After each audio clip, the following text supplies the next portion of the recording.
Russia has been cut off from Starlink, and Ukraine now has an edge on the battlefield. Ukraine is using that edge. Counterattacks are being launched, and Ukraine is taking back territory. But this isn't Ukraine's real strategy. What we're seeing now is a change in Ukraine's tactics that is going to make 715,000 Russians pay for what they've done in the country. This isn't just about retaking territory. It's about strengthening defenses to the point where Russia will lose tens of thousands more soldiers trying to break Ukraine.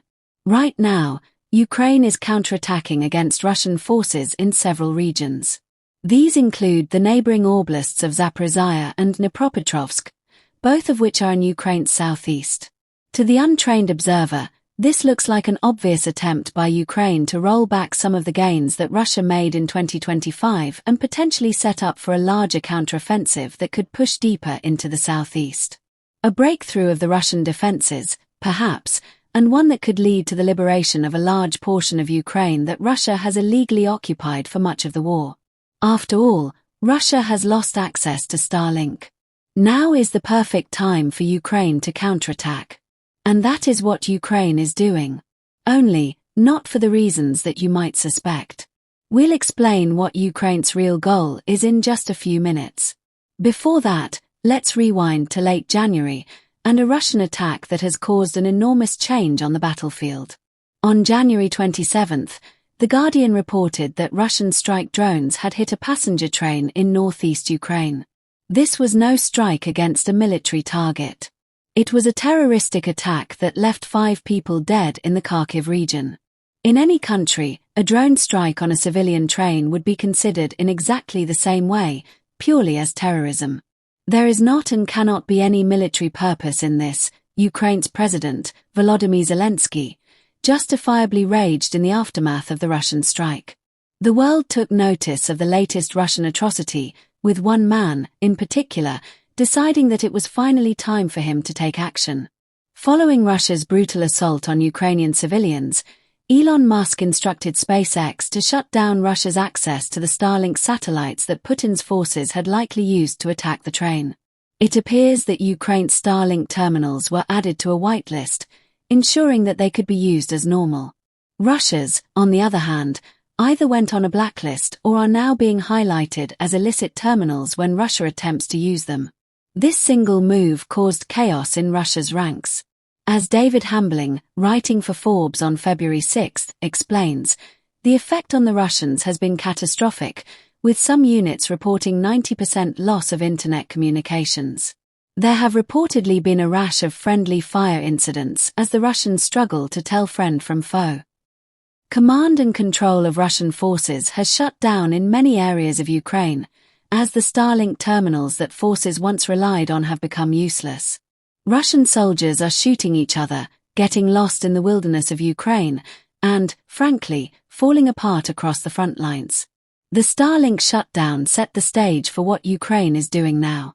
As United 24 media reported on February 11th, the Starlink cutoff has left Russia's troops vulnerable to Ukrainian counterattacks. Any alternative that Russia attempts to deploy is undercooked and nowhere near effective enough to overcome the loss of Starlink, and even Russian military bloggers are claiming that losing access to Starlink has undermined Russia's frontline positions by making communications and battlefield management almost impossible.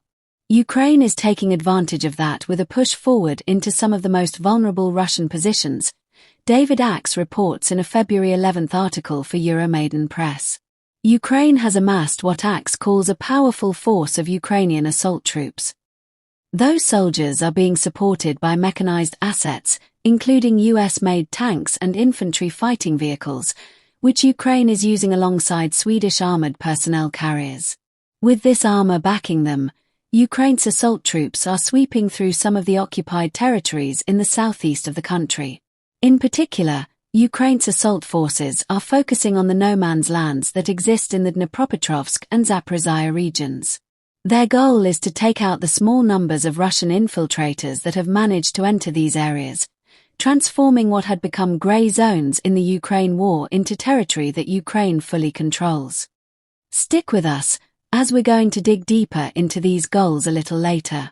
We've already seen Ukraine make some substantial gains in Zaporizhzhia over the last week or so. On February 11th, the new Voice of Ukraine reported that Ukrainian forces had managed to clear Russian infiltrators from the village of Chasiv, which is in the Zaporizhzhia Oblast. Soldiers conducting search and strike operations in the area had been successful, the outlet said, and the settlement was now under Ukraine's control.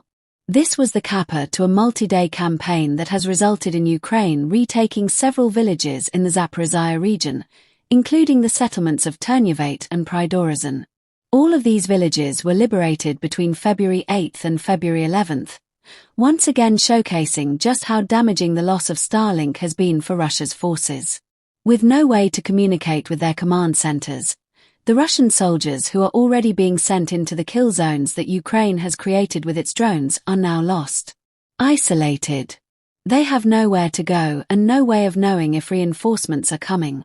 Obviously panicked by this situation, all the infiltrators can do is hole up and hope that their comrades arrive before Ukraine finds them. Ukraine has taken the Starlink opportunity to reclaim some of its territory in the southeast. And it's achieving several immediate goals as it does so. The first of those goals, as we've already touched on, is ridding the southeastern regions of the infiltrators that have been causing so many problems for Ukraine since 2025. Russia has been trying to tweak its tactics for months after losing thousands of its tanks and armored vehicles to Ukraine. The massive mechanized assaults seen in the early years of the war have largely given way to an infiltration strategy that, in some cases, has even seen Russian soldiers sneak into Ukrainian territory, only to disguise themselves as Ukrainian civilians. This tactic, which is named perfidy and is a crime under international humanitarian law, allows Russia's soldiers to carry out ambushes and causes confusion between combatants and non-combatants that can lead to tragedy, as civilians face a higher risk of being targeted. That alone is more than enough reason for Ukraine to want to take out the infiltrators. And when combined with how Russia has experienced some success with this strategy, at least in the sense of sneaking soldiers into Ukrainian territory and then falsely claiming that territory as fully occupied, Ukraine has an obvious incentive to use the weakening of the Russian military due to the Starlink shutdown to handle the infiltrator issue. That's precisely what it has been doing, though the completion of this goal is the setup to something other than further pushes into the occupied territories. As Axe reports, Russian troops led by the country's 127th Motor Rifle Division had been making a slow and steady advance across the Dnipropetrovsk and Zaporizhzhia axes before the onset of winter slowed them down. As part of this advance, Russia had even managed to capture the city of Hellscape, which is a Ukrainian logistical node, after forcing a retreat of Ukraine's forces in late December. With Russia now holding positions that run for about 30 kilometers, or 18.6 miles, from the north of Hellscape to the Donetsk-based city of Pokrovsk, its forces have been using its infiltration tactics.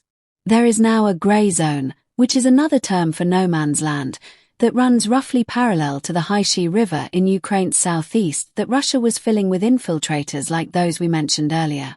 Carrying limited supplies and trying to move as quickly as they can to avoid Ukraine's drones, these infiltrators had been using Starlink terminals to help them navigate within the grey zone, wreaking havoc for Ukraine's defenses by stretching them out as they did. Now, Starlink has disappeared for those infiltrators. They're stranded in the grey zone, and they're falling, soldier by soldier, to Ukraine's assault forces. At the cost of at least one Australian-donated M1A1 Abrams tank and one ex-Swedish PBV-302 armoured personnel carrier, the assault troops quickly ejected Russian infiltrators from 5 settlements, including a few on the far side of the Hellscape, Axe points out. In other words, the grey zones aren't grey anymore. They belong to Ukraine, and that's what will lead into the new strategy that is going to churn through the 715,000 soldiers that Russia now has inside Ukraine. We're about to get to what that new strategy entails. But before we do, this is the military show, and we deliver the complete picture, not just the headlines. Subscribe today to make sure you always stay ahead of the curve. So, what is the new strategy? Stabilizing Ukraine's southeast, rather than trying to push for more gains. One of Ukraine's biggest problems in the southeastern territories is that its fortifications there were relatively weak when Russia invaded, and they haven't gotten much better since. Back in May 2024, we saw the impact of these weak fortifications in the wake of the fall of Avdiivka, which is in the Pokrovsk region. As AP News reported at the time, Ukraine's soldiers had bemoaned the lack of defensive lines in the rear behind that city, which is likely a large reason why Russia claimed Avdiivka allowed it to so swiftly transition into its assaults on the city of Pokrovsk. Batyar, who is a unit commander who spoke to AP News, outlined the problem succinctly. It's necessary to increase the pace of building fortifications, so that when we will retreat to a prepared position, Batyar told the outlet, adding, "These fortifications are not enough." The situation was bad enough that Professor of Political Science at the National University of Kiev Mohyla Academy, Taras Kuzio, wrote an entire piece for the New Voice of Ukraine in April 2025, where he asked the question of who was to blame for Ukraine's loss of the southeast. Kuzio laid at least some of the blame for the fall of Ukraine's southeast on Ukraine itself, writing, "Zelensky is to blame for ignoring the infiltration of Russian agents into the SBU, appointing Ivan Barkanov, with no experience on intelligence operations, as head of the SBU, and being naive about Vladimir Putin, especially in 2019, and Russian imperialism. Zelensky did not prepare adequate defenses on the Kherson-Crimea line, failing, for example, to order the installation of minefields," Kuzio claims. In other words, Ukraine hadn't done enough to prepare for what Putin had basically told the country was coming following the annexation of Crimea and parts of the Donbass region in 2014. Sadly, Ukraine paid the price in the loss of substantial amounts of territory in the south and southeast. That brings us nicely back to the real goal behind the counteroffensives that we're now seeing Ukraine conduct against Russia in the southeast. These offensives aren't about reclaiming large amounts of territory. Frankly, Ukraine doesn't have the manpower to reverse the extensive gains that Putin's forces made during the early stages of the invasion. But what Ukraine does have is enough soldiers to push the Russian infiltrators out of the grey zones in Zaporizhzhia and Dnipropetrovsk.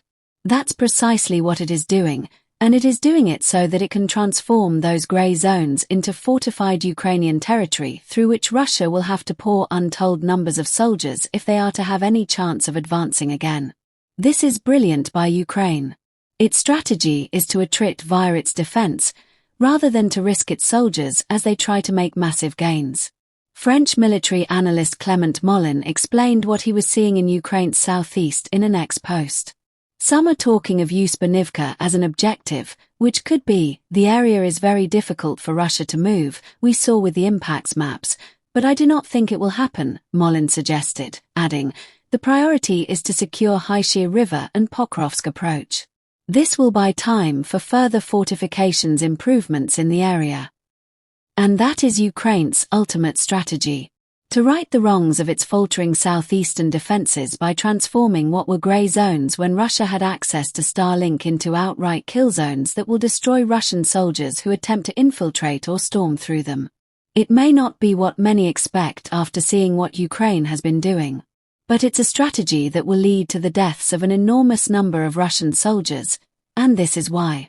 According to the Institute for the Study of War, or ISW, the Kremlin is building up for a renewed summer offensive that will mirror the one that we saw in 2025. That offensive failed to take Pokrovsk, which was its main strategic goal, so we can presume that this new offensive will involve Russia attempting to occupy that city before conducting a push deeper into Donetsk. Beyond signaling that Putin has no intention of ending the war that he started, despite his claims otherwise, this new summer offensive will focus on the Sloviansk-Kramatorsk and the Orikhiv-Zaporizhzhia directions. In other words, right in the direction of the grey zones that Ukraine has retaken and is now working on fortifying, if Mollin is to be believed. However, there is already a problem forming with this strategy. As the ISW explains, the Russian military command is reportedly planning to deploy its likely limited strategic reserves to a planned summer 2026 offensive in southern and/or eastern Ukraine. The key word to look for there is limited. What Russia is planning to do is launch a new offensive despite the fact that its reserves are all but gone. And those that Russia is going to be sending into Ukraine during this offensive are likely going to be the bottom of the barrel when it comes to soldiers. As United 24 media reported on February 10th, the average Russian soldier is now spending as little as 10 days in training before they're pushed to the front lines to become cannon fodder for Putin's war. In short, Russia is out of experienced or capable soldiers. It's simply sending meat, much of which is already being ground up as it crashes against Ukraine's defenses in places like Pokrovsk. It's here where Ukraine's new fortification strategy comes into play. Ukraine could attack these weak forces, and it would likely make some gains. But again, there are 715,000 Russians in Ukraine right now. Even with the most skilled soldiers, Ukraine faces a significant manpower disadvantage that would result in heavy casualties on both sides if it launched a full-blown counteroffensive. Ukraine wants the casualties to be on one side only. Creating new fortifications after liberating key pieces of territory in the southeast of the country is the way to do it. Ukraine has already been working toward what we're now seeing. According to the Defense Post in a January 29 article, the Ukrainian Association of Developers has already built about 2 kilometers, or around 1.2 miles, of defensive infrastructure along the Eastern Front, which links 12 underground positions with communication routes, all with the goal of strengthening Ukraine's defenses. While it's unknown if something similar will be built in the grey zones that Ukraine controls, we're almost certain to see trenches being dug, dragon's teeth being placed, mines being laid, barbed wire strewn all over, and, of course, the inevitable FPV drones that will turn the region into a kill zone. These are enhanced fortifications the likes of which hadn't existed before, and 2025 has taught Ukraine that it can inflict massive losses on Russia using these kinds of defenses. The Atlantic Council notes this, stating that there has been a pretty important change in Ukraine's defensive approach that we started to see in 2025. Ukraine is building nodes of small-scale fortifications, which it is using to funnel Russian soldiers into pre-designated kill pockets, where those soldiers are battered with drones and artillery. By creating choke points for Russian troops, Ukraine aims to maximize Kremlin casualties and capitalize on its inbuilt advantages as the defending party in a war of attrition. It seems likely that this is what Ukraine plans to create in the Zaporizhzhia and Dnipropetrovsk regions. And the country knows that this approach will be effective. 2025 was a terrible year to be a Russian soldier. For much of the year, Putin's only strategy seemed to be to throw soldiers at Ukraine's defenses in the hope that those defenses would break. We've seen how that has played out in Pokrovsk, as Russia is more than half a year overdue in taking that city, based on what Putin wanted.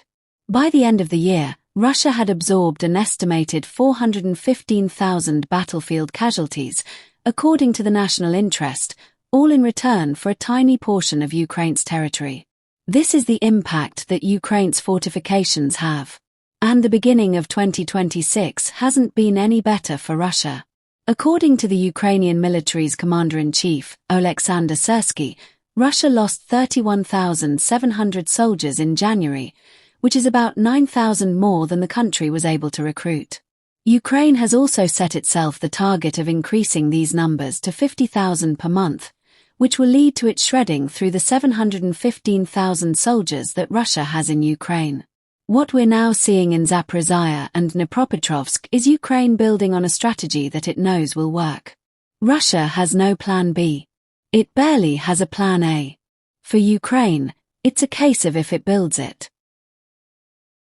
The Russians will come. Only the it is death-dealing fortifications, and the Russians who arrive will never see the light of day again. Some, including Seth G. Jones, who is the president of the Defense and Security Department and Harold Brown Chair at the Center for Strategic and International Studies, or CSIS, say that Russia has long been trying to hide its real casualty numbers. In a separate report, the CSIS has also stated that it is conceivable that the casualty count for the Ukraine war could reach 2 million when combining both sides, but it is Russia that will bear the brunt of those losses. It is the attacking side. Ukraine is defending and, with its new strategy,